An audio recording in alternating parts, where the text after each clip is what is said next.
Bonjour à tous et bienvenue sur la chaîne Elios Guidance. Je vous propose le tirage des Sagittaires dans la sphère sentimentale, relationnelle et affective pour le mois de mars 2025.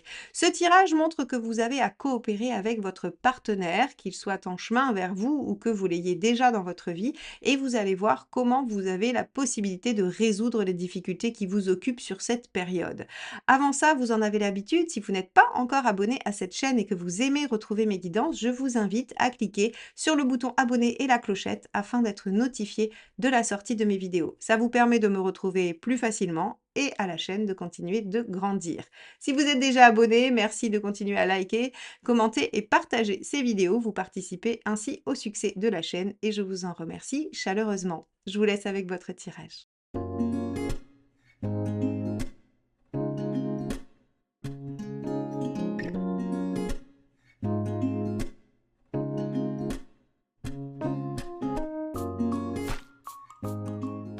Les Sagittaires, regardons ensemble ce qui va se passer pour vous sur la sphère relationnelle, affective et sentimentale sur ce mois de mars 2025. Allez, c'est parti. Sagittaire, quelle est la tendance du mois pour vous?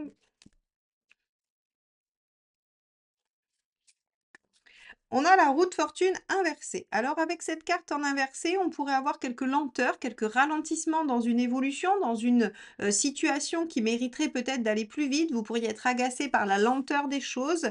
On pourrait vous demander de vous adapter, mais vous adapter à un rythme plus lent. Hein, quand elle est à l'endroit, on vous demande d'attraper le train en marche. Quand il est à l'envers, on vous demande surtout d'attendre le train sur le quai et de patienter gentiment jusqu'à ce qu'il arrive jusqu'à vous. Donc, on va voir en quoi cette dynamique influence votre vie relationnelle et affective.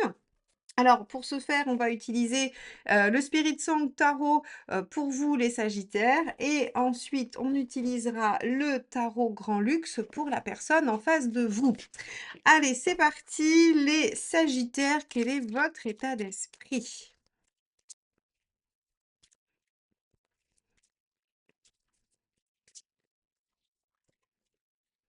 On a le 2 de coupe. Vous avez envie de dialogue, d'harmonie, de douceur, de bienveillance, vous avez envie de réciprocité, vous avez envie et besoin d'amour, mes chers Sagittaires, sur ce mois de mars. Alors, comme on vous comprend, bien évidemment, avec une roue inversée, on va voir dans quelle mesure vous allez devoir patienter ou non pour obtenir ce que vous souhaitez. En tout cas, vous pourriez aussi être très bienveillant et très doux avec une situation qui n'avance pas et vous pourriez vous révéler être patient. On va regarder quelle est votre envie. La lune. Ah oui, vous avez envie de choses qui évoluent, qui se développent avec le temps. Vous avez envie de tranquillité, de douceur. Alors encore, c'est très très lié aux deux de coupe. On a des énergies très intériorisées, très douces, très émotionnelles aussi. Hein. La coupe et la lune, ce sont les émotions. Alors pour l'instant, on pourrait imaginer que cette roue inversée, c'est vous qui l'a provoquée, que vous avez besoin de revenir à quelque chose de plus lent, de plus doux, de plus essentiel, de plus authentique, de plus sincère, et non de quelque chose qui est pragmatique, évolutif, rapide. Alors allons voir quelle est votre intention, comment vous comptez vous y prendre. L'impératrice, en communiquant, en dialoguant, en imposant votre vision des choses, votre façon de faire, en essayant de prendre confiance en vous et en vos ressentis. Alors, c'est assez étonnant parce que cette roue inversée, on aurait pu penser que vous la subissiez, vous, Sagittaire, signe de feu, toujours prêt à partir en avant, toujours prêt à être actif et motivé. Ici, on a une tendance sur ce mois de mars à vouloir peut-être reconsidérer des choses et être dans un approfondissement du lien afin ensuite peut-être de repartir sur de meilleures bases dans d'autres directions.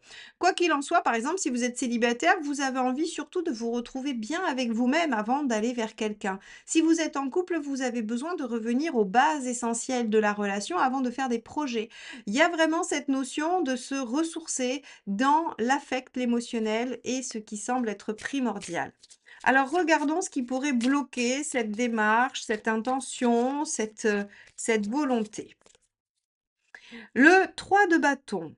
Alors, la difficulté à se projeter, la fuite en avant en étant, si vous voulez, dans quelque chose de, j'accumule des instants présents sans qu'il y ait de continuité, sans qu'il y ait d'objectif. Alors, je pense qu'ici, vous, ce que vous voulez, c'est vous arrêter 2 secondes, évaluer la relation, le lien et voir où ça peut vous mener. Et effectivement, ce qui pourrait entraver, c'est de ne pas se poser cette question du futur, de l'avenir, de où on veut aller.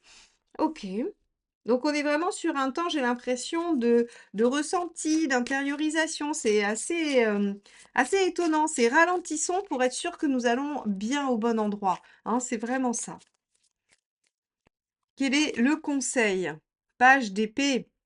Et oui, comprenez, apprenez, cherchez à savoir, renseignez-vous, discutez. Le page d'épée, c'est celui qui veut comprendre. C'est celui qui utilise son intellect pour voir si son potentiel est juste. C'est celui qui a une vraie capacité d'analyse des situations et qui essaye de réfléchir à la meilleure option finalement, à la meilleure façon de développer les choses. Je pense que vous vous dites qu'il y a du potentiel et vous voulez pas rater cette opportunité. Vous voulez prendre votre temps pour bien le déployer et ne pas aller trop vite en besogne. Intéressant. Qu'est-ce qu'il ne faut pas faire? L'étoile.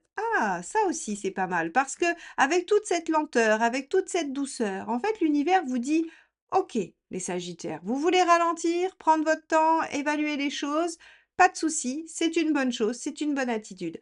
Par contre, attention, ne versez pas dans la passivité, dans l'attentisme, ne soyez pas dans cette espèce de croyance que vous allez être inspiré et savoir où il faut aller sans bouger, sans poser d'action. Vous restez malgré tout un signe de feu. Vous devez être décideur, vous devez être à l'initiative, vous devez être porteur, vous devez être moteur des choses. Donc, prendre un temps de réflexion, c'est OK. L'univers vous dit pas de souci. Effectivement, il est sage de réévaluer la direction, l'objectif, la finalité.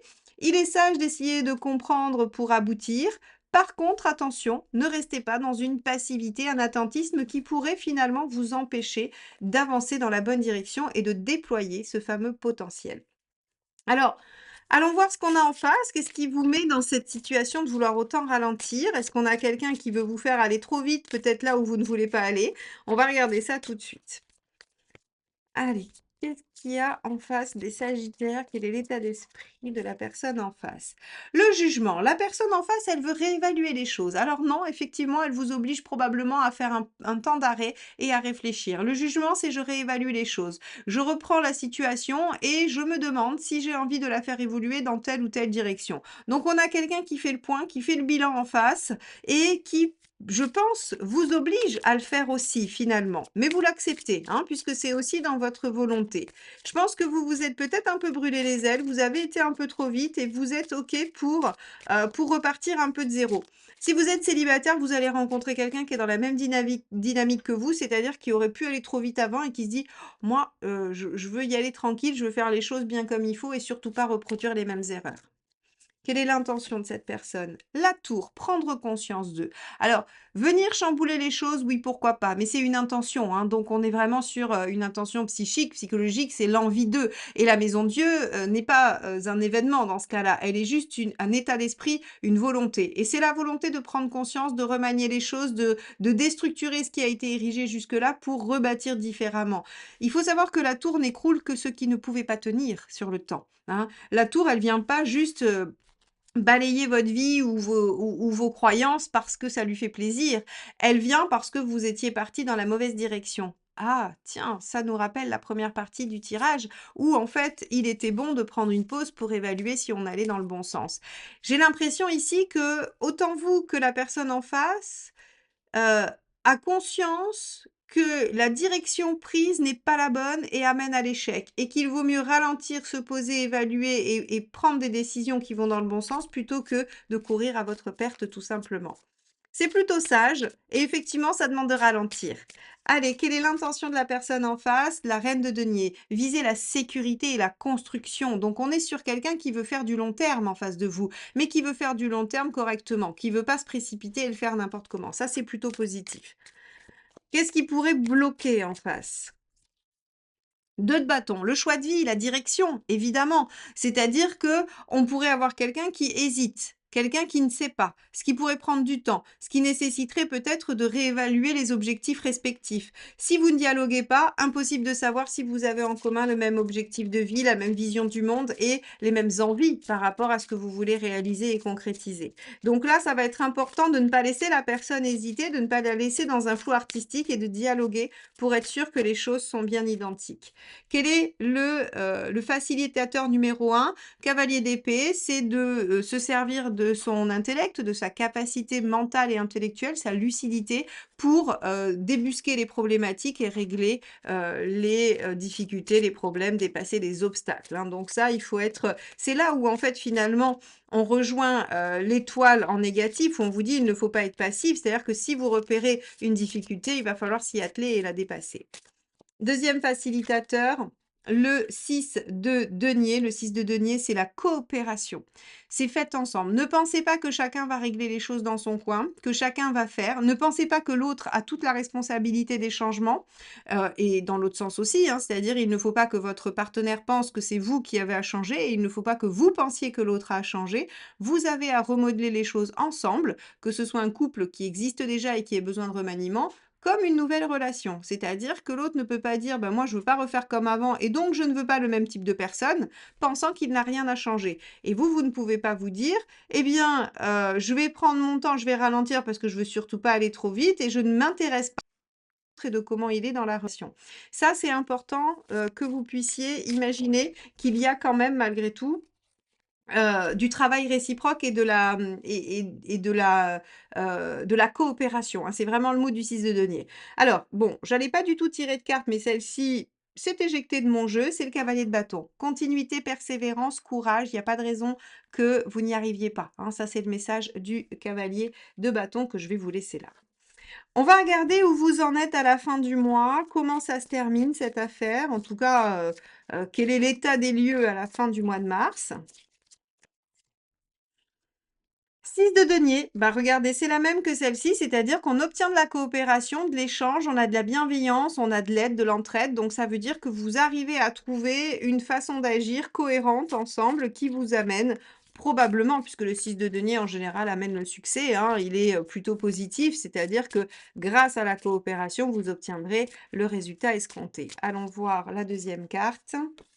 C'est la force. Maîtrise des instincts, maîtrise de la situation, rééquilibrage, renforcement et intensité du lien, hein. La force, c'est aussi dans les relationnels quelque chose qui vient renforcer le lien entre 2 personnes.